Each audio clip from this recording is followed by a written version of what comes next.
The suitcase nobody claimed for 60 years. An original mystery story.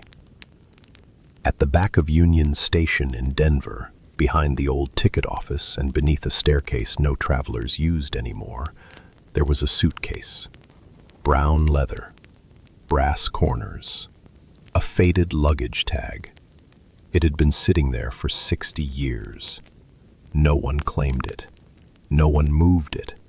And for reasons no employee could explain, no one was able to open it. The suitcase first appeared in 1964. A night porter named Harold Finch found it beside Platform 4 after the last train to Chicago departed. At first, he assumed a passenger had forgotten it. That happened all the time. Umbrellas, coats, purses, small bags left behind in the rush of travel. But this suitcase was different. The tag had no name, only 3 words written in blue ink. "Please wait here." Harold placed it in Lost and Found. The next morning, it was back on Platform 4. He moved it again. It returned again. By the end of the week, the station manager ordered everyone to leave it alone. And so they did. Over the decades, the station changed around it. Ticket windows closed. New signs were installed. Digital screens replaced old boards. Travelers came and went. But the suitcase remained beneath the staircase, untouched by time. It never gathered dust. Its leather never cracked. Its brass never tarnished.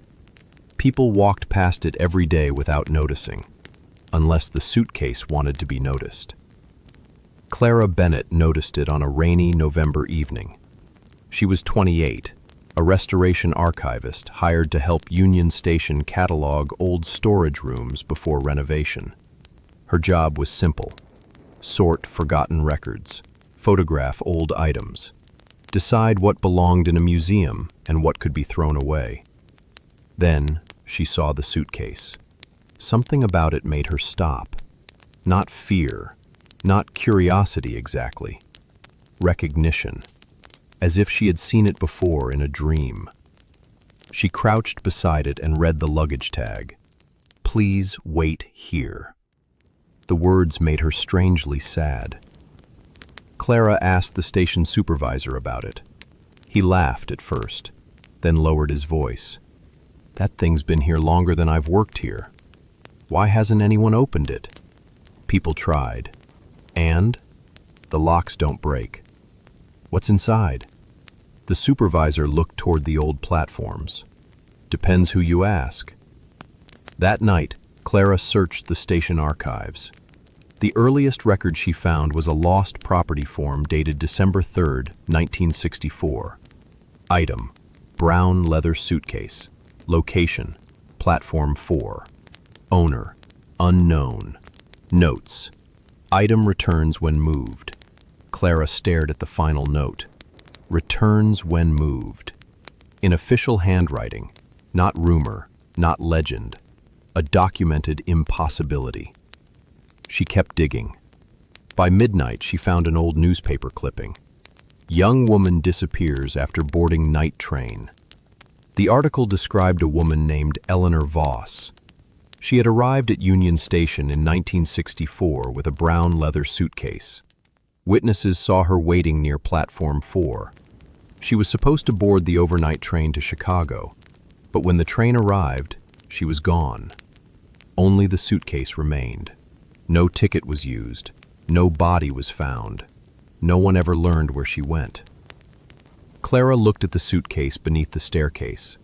For the first time, she noticed the initials stamped near the handle. E.V. Eleanor Voss. At 1:17 a.m., the station clock stopped. Every light in the old ticket hall flickered. A train announcement crackled through the speakers, though no late trains were scheduled. Now boarding on Platform 4. Clara stood frozen. The announcement repeated. Now boarding on Platform 4. The suitcase clicked.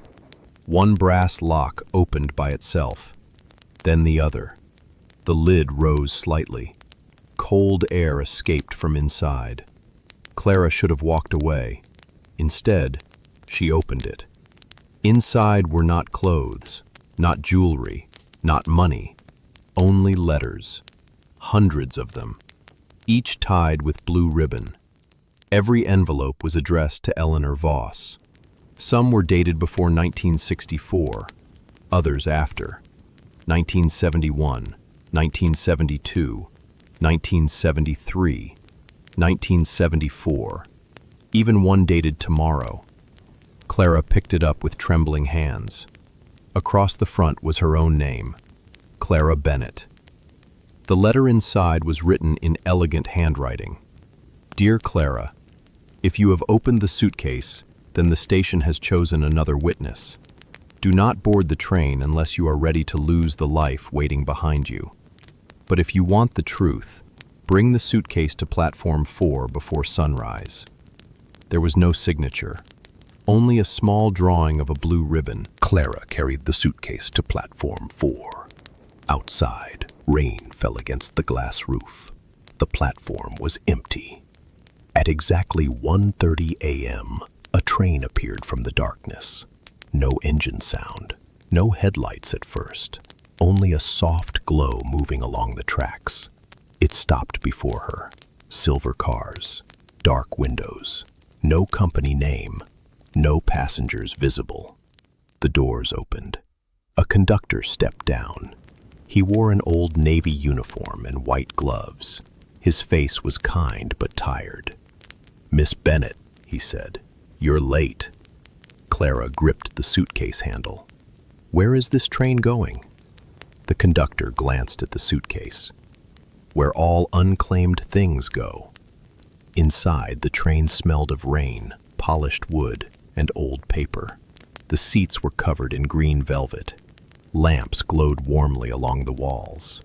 Every overhead rack held luggage, suitcases, hat boxes, duffel bags, trunks.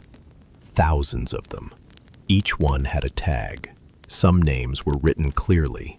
Others had faded until only shadows remained. The conductor led Clara to the dining car. At a table by the window sat a young woman in a gray coat, brown hair, blue gloves, a calm, lonely face. Eleanor Voss. Eleanor smiled softly. "You found my suitcase." Clara sat across from her. "What happened to you?" Eleanor looked out the window. The station outside had disappeared. The train was moving through darkness. "I was leaving Denver," she said. "Running, really." "From what?" "From a life everyone had chosen for me." Eleanor had been engaged to a man she did not love. Her family was wealthy, controlling, and determined to keep scandal away from their name. But Eleanor had dreams. She wanted to become a writer, wanted to see Chicago, New York, Paris. She packed one suitcase and bought a ticket in secret. At Union Station, she waited on platform 4. Then a letter appeared inside her suitcase. It offered her a choice. Board the train she knew, or board another one. A train for people who were not ready to arrive. Eleanor chose the other train. She thought it would take her to freedom. Instead, it carried her between unfinished destinations. Clara looked around at the endless luggage. Are all these people trapped? Not people, Eleanor said. Possibilities. Every unclaimed suitcase belonged to a life someone almost lived. A marriage refused. A journey canceled. A truth never spoken. A goodbye left unfinished. The train collected them. Not to punish anyone, to preserve the roads people abandoned before understanding what they meant. "Then why did your suitcase stay at the station?" Clara asked. Eleanor touched the blue ribbon around a stack of letters. "Because part of me never left."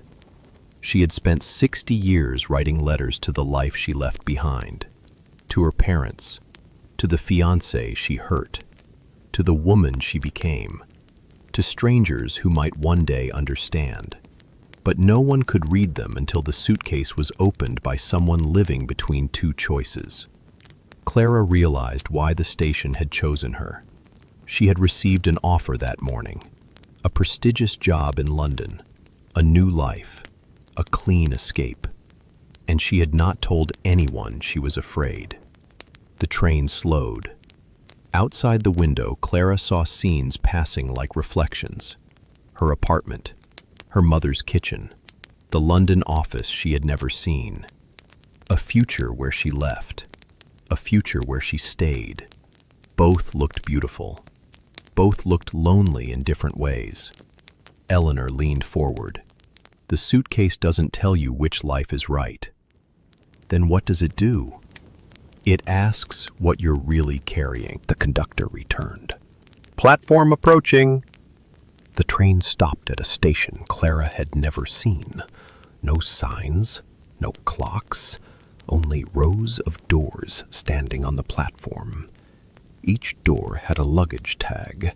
One read, "The life you choose for others." Another, "The life you choose from fear." Another, "The life you choose because it is expected." At the far end stood a plain wooden door with Clara's name. She walked toward it slowly. Inside was not London, not Denver, not any city. It was a room filled with boxes she had never opened.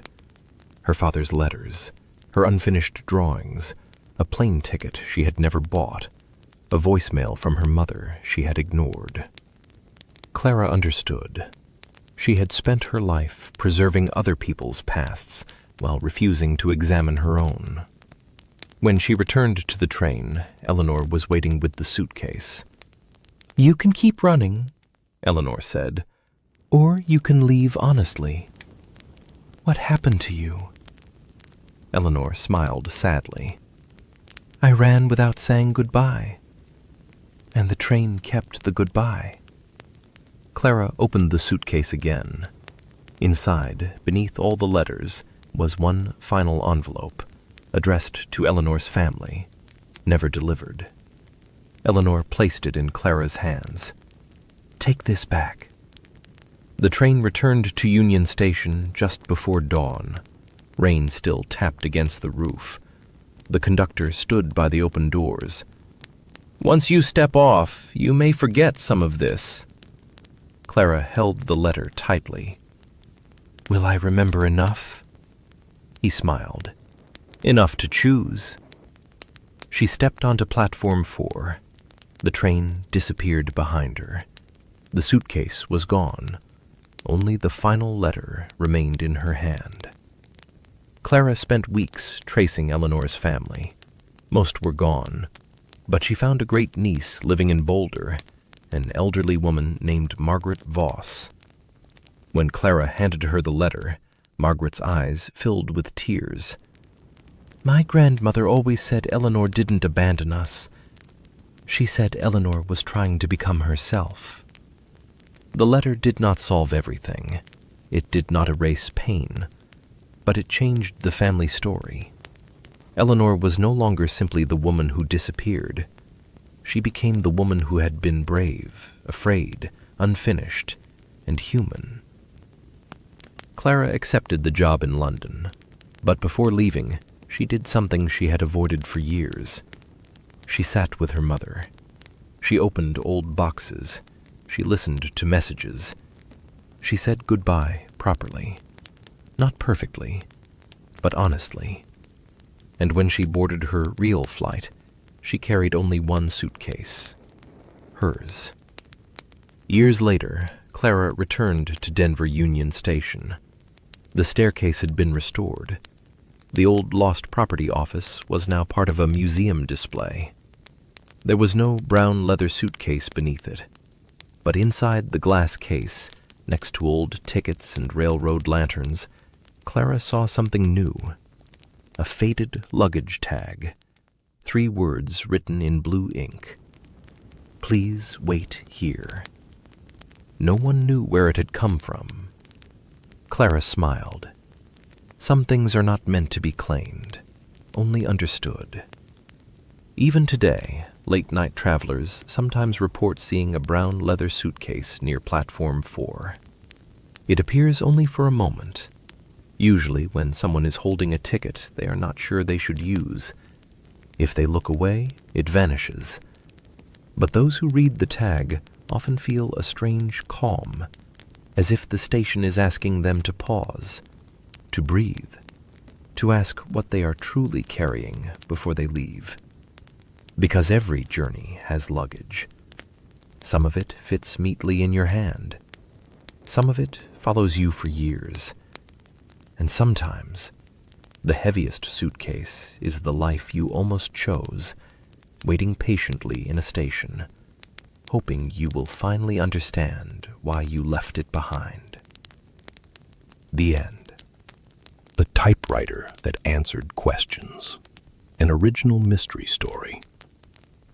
In the back room of a small bookstore in Vermont, beneath a white sheet and a layer of dust, there was an old black typewriter. It had round silver keys, a cracked leather case, and a single sheet of yellow paper already rolled into the carriage. Across the top of the page, someone had typed one sentence: "Ask only what you are ready to know." Most people would have walked away, but Clara Wells had spent her entire life looking for answers, so she sat down and typed her first question. Clara was 29, a quiet woman who repaired old books for a living. She loved worn pages, faded ink, and stories that survived longer than the people who wrote them. When her grandfather died, he left her his bookstore. It was called The Lantern and Leaf, a narrow shop on a quiet street filled with mystery novels, local histories, poetry collections, and a bell above the door that rang softly whenever someone entered. Clara planned to keep the store open for one winter, then sell it. But on her third night there, she found the locked back room.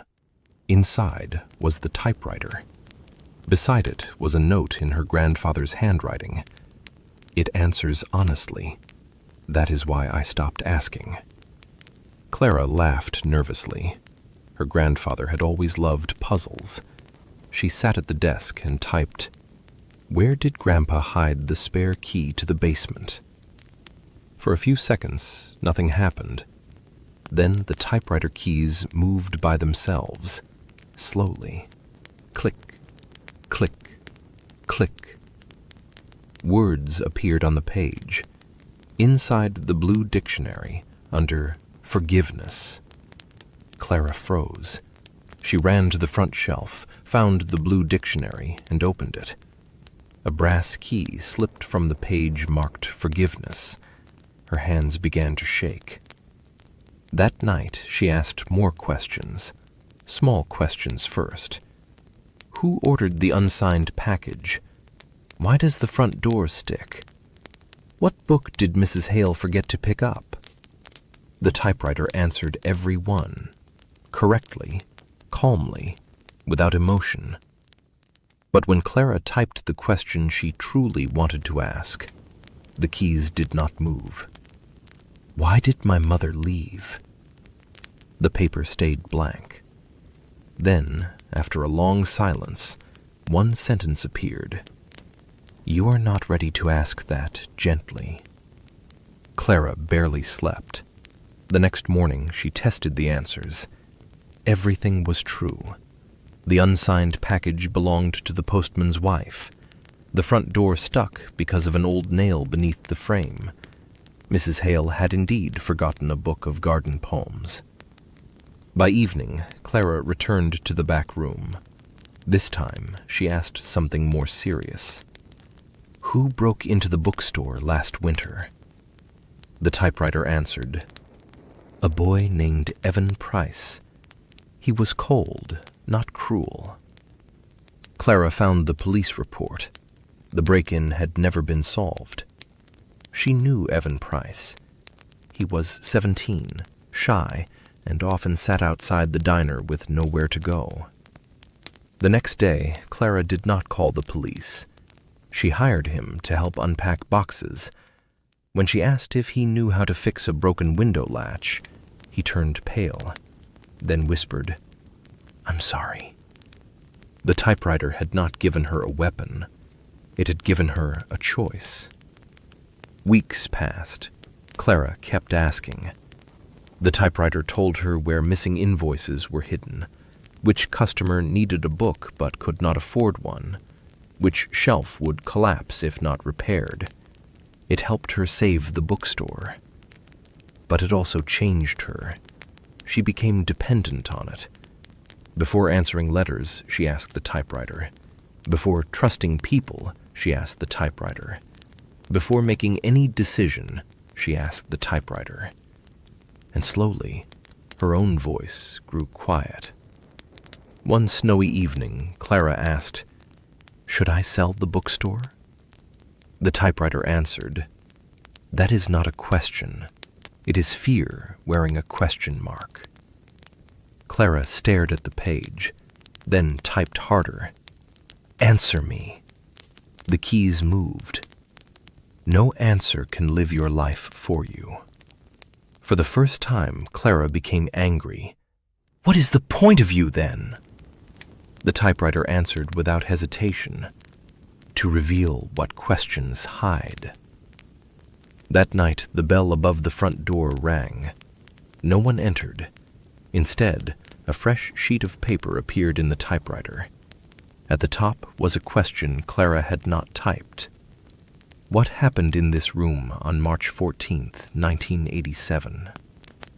The date meant nothing to her, but the typewriter began answering itself. Your grandfather asked where his daughter would be happiest. Clara stopped breathing. Her mother. The keys continued. The answer was, far from him. Clara stepped backward. Her mother had left when Clara was 8.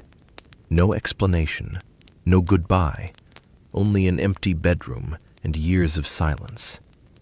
Clara had always blamed her. Now the typewriter was suggesting her grandfather had been involved. She searched the store records and found her grandfather's old journals. In March 1987, Clara's mother, Elise, had wanted to leave town to become a musician. Her father had disapproved. They argued constantly. Then he found the typewriter. He asked if Elise would be happy if she stayed. The answer was no. He asked if she would suffer if she left. The answer was yes. Then he asked the question that ruined everything. Will she come back if I let her go? The typewriter answered, not to you. So he did the worst thing possible. He told Elise to leave, but he said it coldly, proudly, as if he did not care.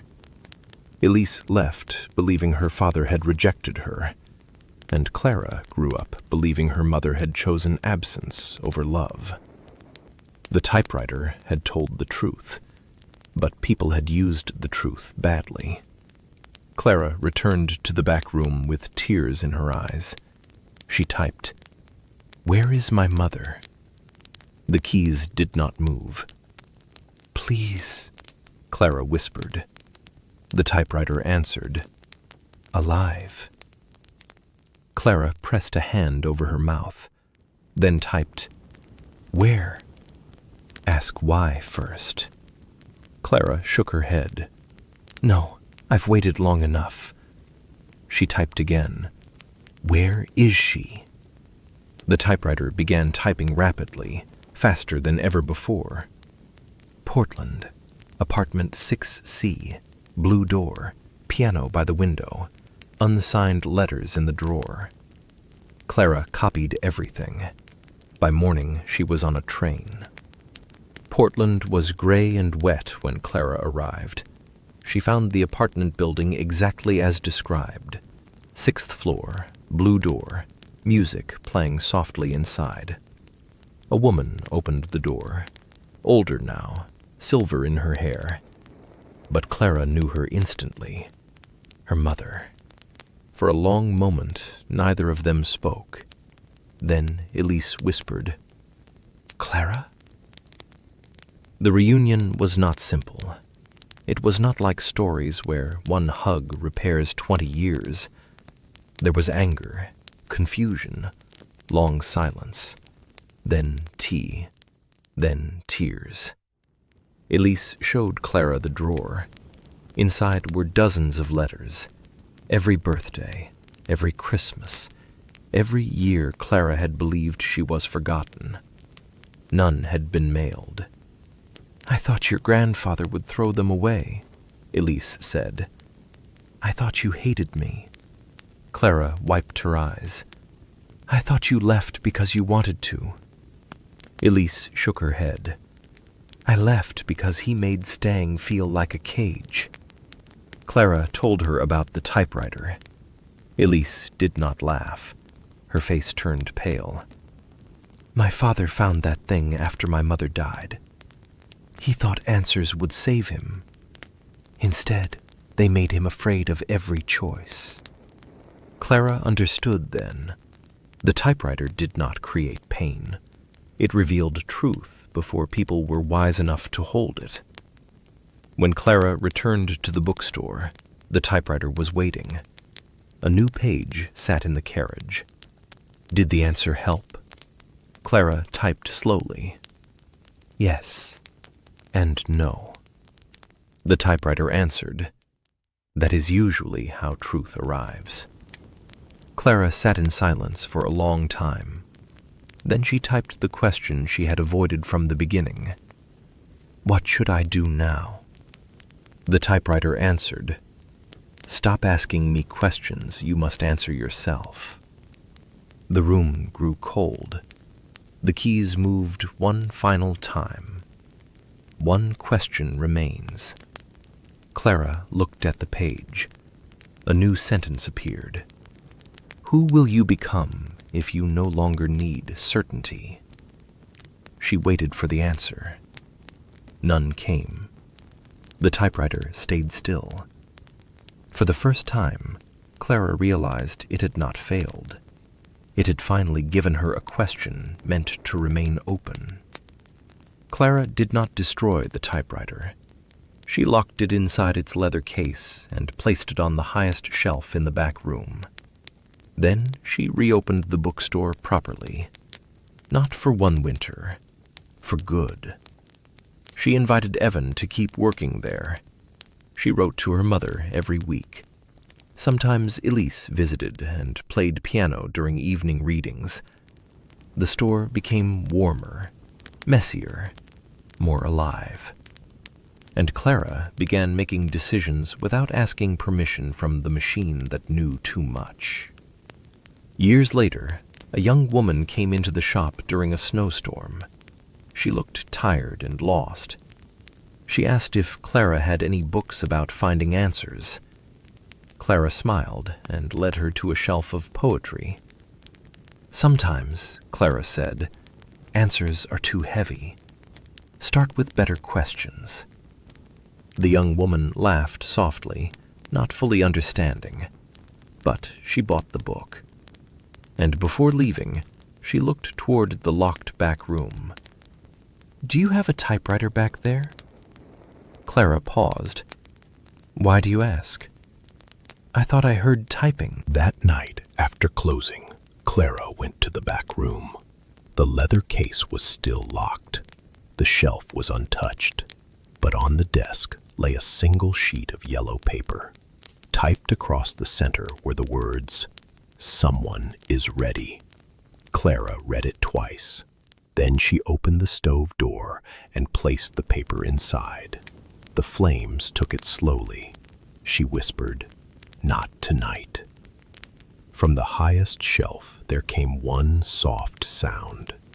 Click, like a single typewriter key. Not angry, not defeated, almost amused. The typewriter remains in the bookstore to this day. Most customers never see it. A few claim they hear it after midnight. Click, click, click. A question being answered somewhere behind a locked door. But Clara knows the truth now. The most dangerous thing in the world is not a lie. It is an answer received before the heart is ready to understand it.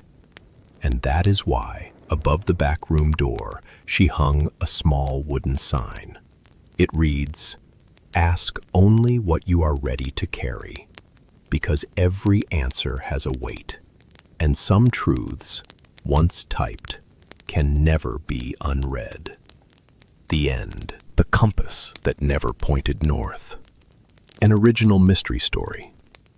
When Daniel Reed found the compass, it was buried inside a box of his grandfather's things.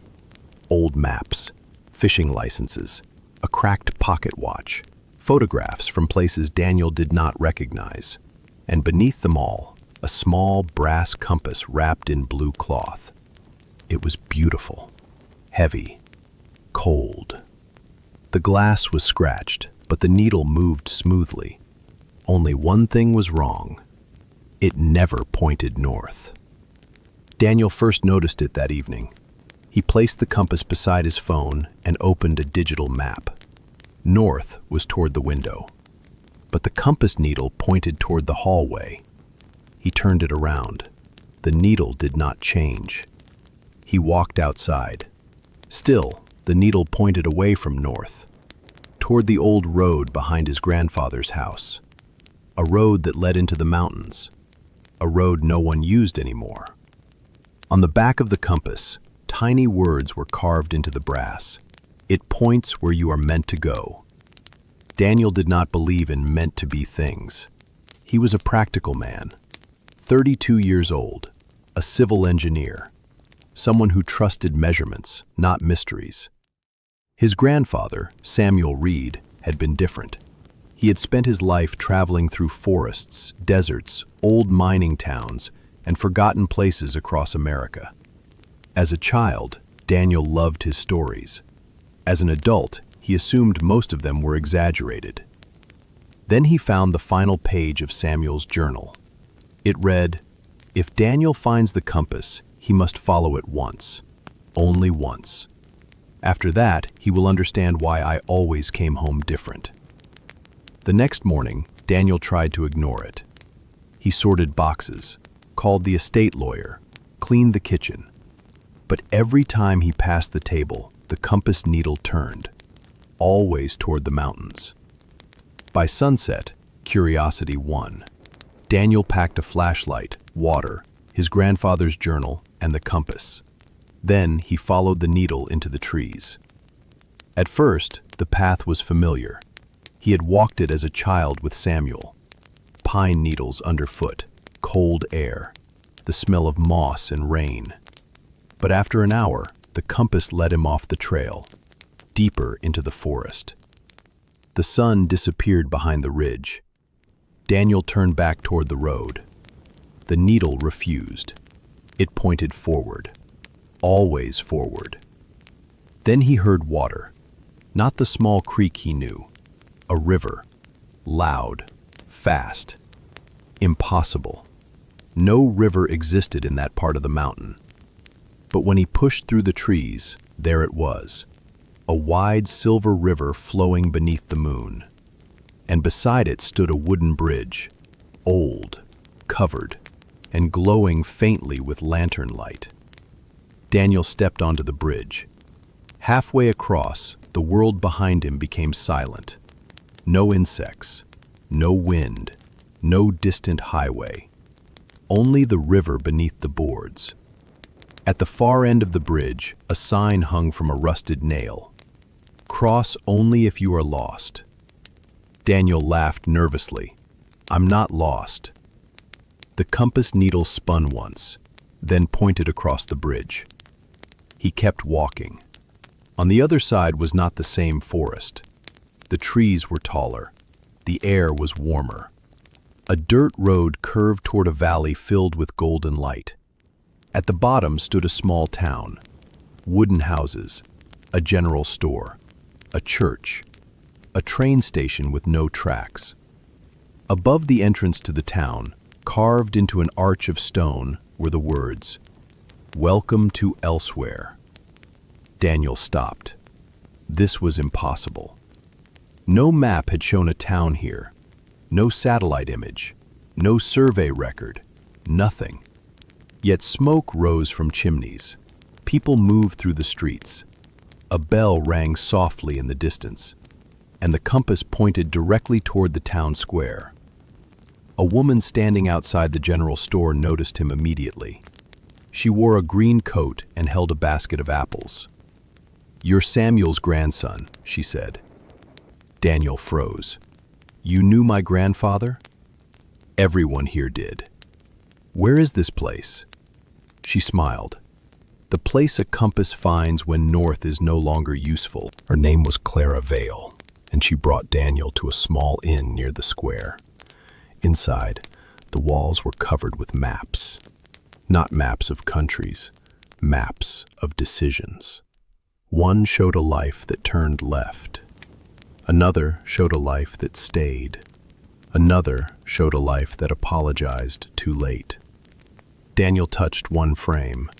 The roads inside it moved slowly, like ink floating in water. Clara explained that elsewhere appeared only to travelers carrying a compass that did not point north. It guided people not to places, but to unfinished directions. People came when they had been walking through life without knowing where they were going. Some stayed one night. Some stayed years. Some never admitted they were lost. Daniel insisted he was not lost. He had a career, an apartment, plans, responsibilities. Clara listened politely, then asked, "When was the last time you chose something because you loved it?" Daniel had no answer. That night, he was given a room at the inn. On the desk was a map with his name written across the top. At first, it showed only his childhood home. Then roads began appearing. One road led to his engineering office in Boston, another to his grandfather's mountain house, another to a woman named Elise, whom Daniel had almost married before work and pride slowly pulled them apart. Another road led to a place marked only, "The life you never asked for, but kept living." Daniel folded the map. He did not want to read more. At midnight, the compass began ticking, not like a clock, like a heartbeat. Daniel followed it outside. The streets of elsewhere were empty. The needle pointed toward the train station without tracks. Inside, an old station master sat behind a wooden desk. "Ticket?" the man asked. "I don't have one." The station master nodded. "Most people don't." He stamped a blank card and handed it over. Printed on it were the words, "Admit one memory." Before Daniel could ask what it meant, the station doors opened onto a place from his past. His grandfather's kitchen, 10 years earlier. Samuel sat at the table, older and weaker than Daniel remembered. A phone rang. Young Daniel's voice played from the answering machine. "Grandpa, I can't make it this weekend. Work got busy." Samuel listened, then erased the message. He smiled sadly and whispered, "Next time then." But there had not been a next time. Samuel died 2 weeks later. Daniel stepped back, chest tight. The station doors closed. The station master said gently, "The compass points where apology was left behind." Daniel shook his head. "He's gone." "Yes, but the direction remains." The next morning, Daniel tried to leave elsewhere. He walked back to the bridge, but the compass needle spun wildly. The bridge had vanished. Only forest remained. Clara found him standing at the riverbank. "You can't leave by wanting to escape," she said. "How do I leave?" "By choosing where you're going." "I just want to go home." Clara tilted her head. "Which home?" Daniel realized he did not know. For 3 days he remained in elsewhere. Each day, the compass led him somewhere different. To a bakery where people remembered meals they never shared. To a barber shop where mirrors reflected the faces people had when they were happiest. To a library filled with books titled after roads never taken. In one book, Daniel saw himself as a teacher. in another as a father, in another alone but peaceful in the mountains. Every possible life contained joy. Every possible life contained sorrow. There was no perfect direction, only honest ones. On the fourth evening, Daniel found a small brass plaque outside the inn. It listed names, travelers who had returned home. Near the bottom was his grandfather's name, Samuel Reed, returned with a map in his heart. Clara handed Daniel Samuel's old guest book. His grandfather had written, "Elsewhere does not give answers. It takes away the excuse that you do not know the question." Daniel closed his eyes. The question had been waiting all along. What was he actually building his life toward? That night, the compass pointed to a hill above town. Daniel climbed it slowly. At the top stood a single door frame. No wall, no house. Just a door standing open beneath the stars. Through it, he saw 3 paths. The first led back to Boston exactly as he had left it. Same job, same apartment, same life. The second led to the mountains, where he would stay in his grandfather's house and never risk anything again. The third led to a small town where Elise now lived. Not to win her back, not to rewrite the past, only to tell the truth. That he was sorry, that he had been afraid, that he had confused success with direction. The compass needle pointed to the third path. For the first time, Daniel agreed. Clara appeared beside him. "Now it points correctly." Daniel looked at the compass. The needle was steady. Not north, not south. Toward the path he had chosen. "Will I see elsewhere again?" "Only if you forget why you left." He stepped through the door.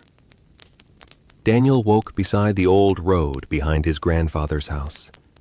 Morning light touched the trees. The compass lay in his hand. For a moment he wondered if he had dreamed everything.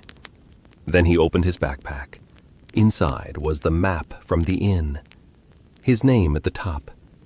3 paths drawn in moving ink. At the bottom was a sentence in Samuel's handwriting. "North tells you where the world is. The heart tells you where you are." Daniel did not quit his life overnight. He did not suddenly become fearless. Real change rarely happens that way. But he began with one honest thing. He called Elise, not to ask for anything, only to apologize. They met weeks later in a small cafe. The conversation was difficult, imperfect, necessary. She did not take him back. Not then, maybe never. But when Daniel left, he felt lighter. For the first time in years, he had walked in the direction of truth. Months later, he changed jobs, not because elsewhere told him to, because he finally admitted what he wanted. He began designing bridges for rural communities, small projects, useful projects, things that connected people. He kept his grandfather's house, visited often, repaired the porch, cleared the trail. And every morning, he placed the compass on the kitchen table. Most days, the needle did not move. On important days, it did. Sometimes toward a phone call, sometimes toward a letter, sometimes toward a road he had been avoiding. Daniel learned not to fear it. Years passed. One autumn afternoon, his young niece found the compass in the drawer. She held it up and frowned. "Uncle Daniel, this compass is broken." Daniel smiled. "Maybe. It doesn't point north." "No," he said. "It points somewhere more useful." She looked confused. He wrapped it again in the blue cloth. "One day, if you ever feel truly lost, you'll understand." Today, somewhere in the mountains, there is still a covered bridge that appears only when the fog is low and the heart is uncertain. Across it lies a town called Elsewhere, an inn filled with moving maps, a station with no tracks, a general store where apples taste like childhood, and people who ask the questions you have spent years avoiding. Most travelers never find it. They follow north. They follow roads. They follow plans made by people who do not know them. But a few discover an old brass compass in a drawer, a box, or a coat pocket. And when they hold it, the needle turns away from north, toward a road they have been afraid to take. If that ever happens to you, do not be frightened. The compass is not lost. Perhaps, for the first time, it is telling the truth. The end. The Mirror That Reflected Another House. An original mystery story. When Emma Reed inherited her grandmother's house in northern Maine, she expected old furniture, faded wallpaper, and rooms that smelled of lavender and dust. She did not expect the mirror. It stood at the end of the upstairs hallway, tall, oval, framed in dark, carved wood. Its glass was cloudy around the edges, but the center was perfectly clear, too clear. Because the mirror did not reflect Emma's house. It reflected another one. At first, Emma thought it was the light. The hallway behind her was narrow and blue with winter dusk, but in the mirror, the hallway was different. The walls were pale yellow. The floorboards were polished. A vase of white flowers stood on a table that did not exist, and at the far end, where Emma's bedroom door should have been, there was a red door. Emma turned around. No flowers, no red door, only her grandmother's quiet house. When she looked back at the mirror, the other hallway remained. That night, she searched through her grandmother's papers. Inside a drawer, she found a note written in careful handwriting. Do not cover the mirror. Do not break it. And if the red door opens, do not answer. Emma read the note 3 times. Then she looked toward the stairs. From upstairs came a soft sound, a door handle turning. The next morning, the mirror looked normal. It reflected Emma, the hallway, the old wallpaper, nothing strange. She almost convinced herself she had imagined it. But at sunset, the other house returned. This time, a lamp glowed in the reflected hallway, and the red door was slightly open. From behind it came a whisper. Emma? It sounded like her grandmother. Emma stepped back. Her grandmother, Rose, had died 2 weeks earlier. She had been kind, quiet, and secretive. She never allowed guests upstairs after sunset. As a child, Emma had once asked why. Rose had said only, because mirrors remember more clearly in the dark. Emma had thought it was a joke. Now she wasn't sure. Over the next several nights, the mirror changed. Sometimes the other house looked warm and lived in, sometimes abandoned, sometimes covered in dust. Once, Emma saw a woman pass through the reflected hallway carrying a candle. She moved quickly, as if searching for someone. Emma called out. The woman stopped. Slowly, she turned. She had Emma's face, only older, much older. Then the mirror went black. Emma contacted a local antique dealer. He recognized the mirror immediately. It belonged to the Whitcomb family, he said. They lived in a house across the river, burned down in 1936. Then how did my grandmother get it? The dealer hesitated. Your grandmother was born a Whitcomb. Emma had never heard that name in her family. The dealer continued. After the fire, only one child survived. Rose? He nodded. But she always claimed the house didn't burn. What did she say? The old man looked uneasy. That it moved. Emma found the old Whitcomb property the next day. Only a stone foundation remained beneath the snow. No walls, no roof, no red door. But in the center of the ruins stood a single object, a rusted iron frame shaped like a doorway. Emma brushed snow away from a small plaque. The words were barely readable. The house behind the glass. That evening, when the mirror changed, Emma was ready. She brought her grandmother's old diary, a flashlight, and the small silver key she had found inside the desk. The mirror showed the yellow hallway again. The red door at the end was fully open. A voice whispered, "Rose?" Emma touched the glass.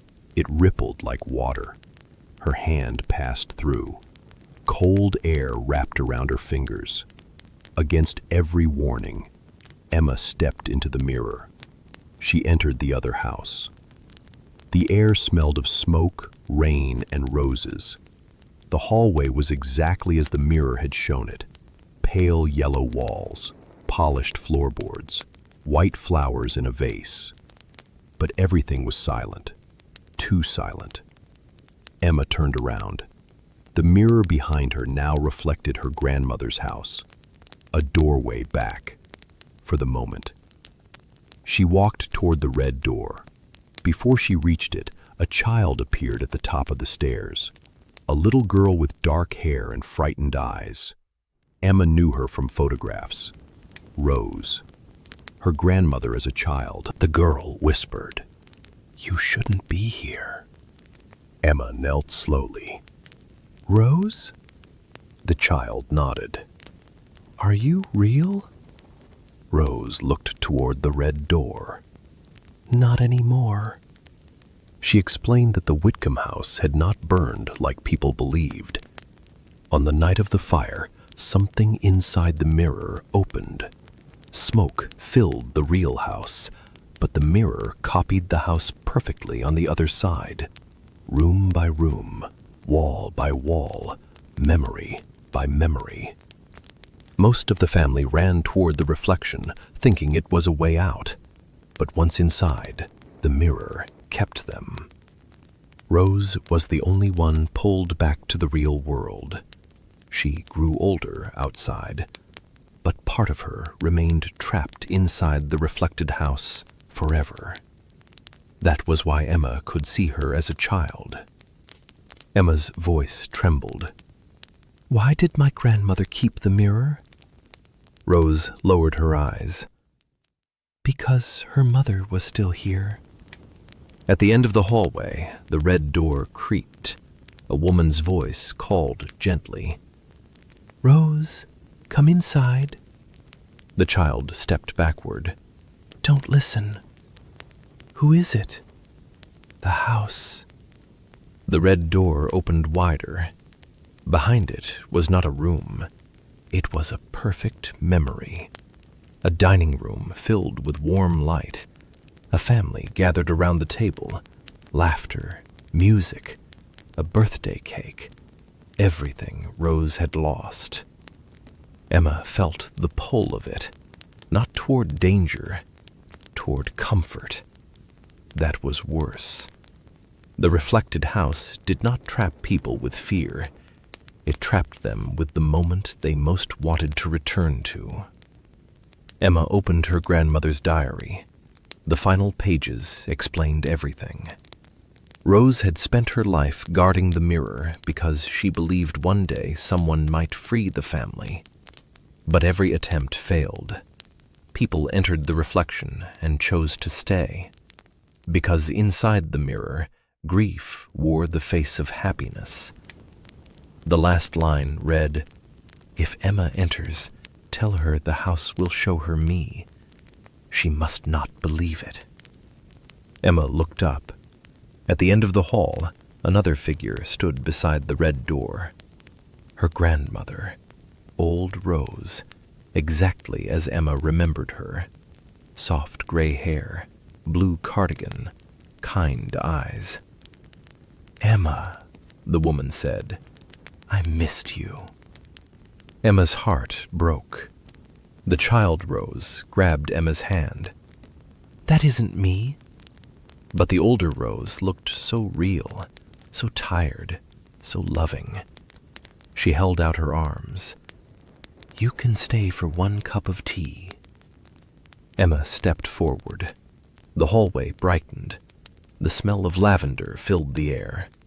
She remembered childhood afternoons, stories by the fireplace, warm cookies, her grandmother brushing snow from her coat.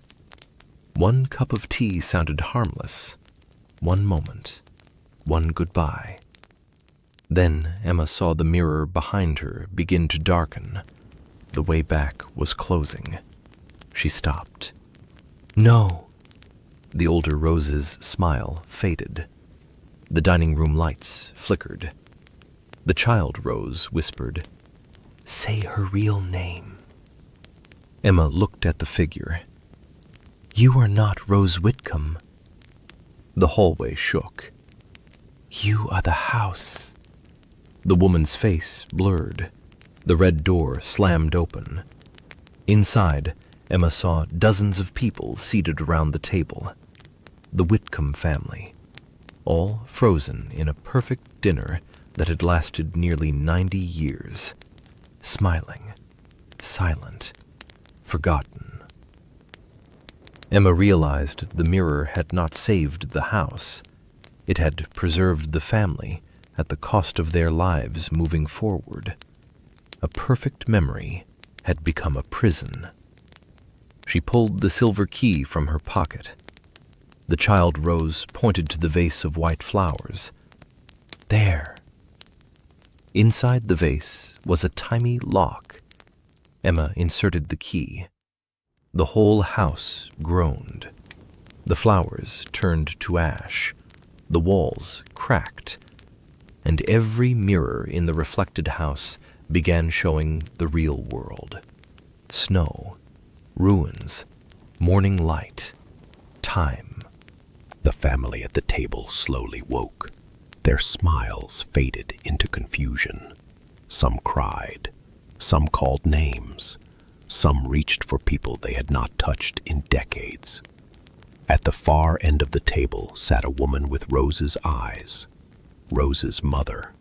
She stood and looked at the child. "My darling." The child Rose began to cry. "I waited." Her mother stepped forward, but the house shook harder. Emma knew they could not all return. Too much time had passed. The reflected world was collapsing. Rose's mother placed a hand against the mirror nearest her. "Tell her I remembered." Emma nodded. "I will." The hallway began folding into itself. The red door splintered. The mirror back to Emma's house glowed faintly. Child Rose took Emma's hand and ran. Behind them, the family gathered in the dining room, no longer frozen, no longer trapped. The house was finally letting the memory end. Emma stepped through the mirror just as the reflected hallway shattered into light. She fell onto the floor of her grandmother's upstairs hall. The mirror behind her cracked from top to bottom, but it did not break. Morning came. The mirror now reflected only Emma's house. No yellow hallway, no red door, no voices. But something had changed. On the table beneath the mirror sat a vase of white roses. Fresh, real. Beside it was a photograph Emma had never seen. The Whitcomb family standing outside their house before the fire. And in the center, young Rose, holding her mother's hand. On the back, written in her grandmother's handwriting, were 4 words. "She remembered me too." Emma kept the house. She restored it slowly, painted the hallway, opened the curtains, filled the rooms with ordinary life. The mirror remained at the end of the hall. People who visited sometimes said the glass felt warmer than it should. A few claimed that at sunset, for just a second, they saw another house in the reflection. A yellow hallway, a vase of white flowers. a red door that stayed closed. Emma never corrected them. Years later, she wrote a book about inherited houses and the stories families keep hidden. She did not tell the full truth. Not exactly. But she wrote one line that readers loved. Memory is a house we visit, not a house we should live inside forever. And every winter, on the anniversary of the Whitcomb fire, Emma placed white roses beneath the mirror. Not for ghosts, not for sorrow, for release. Because some reflections are not meant to show us who we are. Some are meant to show us what we must finally let go. And in the quiet hallway of an old house in Maine, the mirror now reflects only the present, which, Emma came to understand, was the safest reflection of all. The end.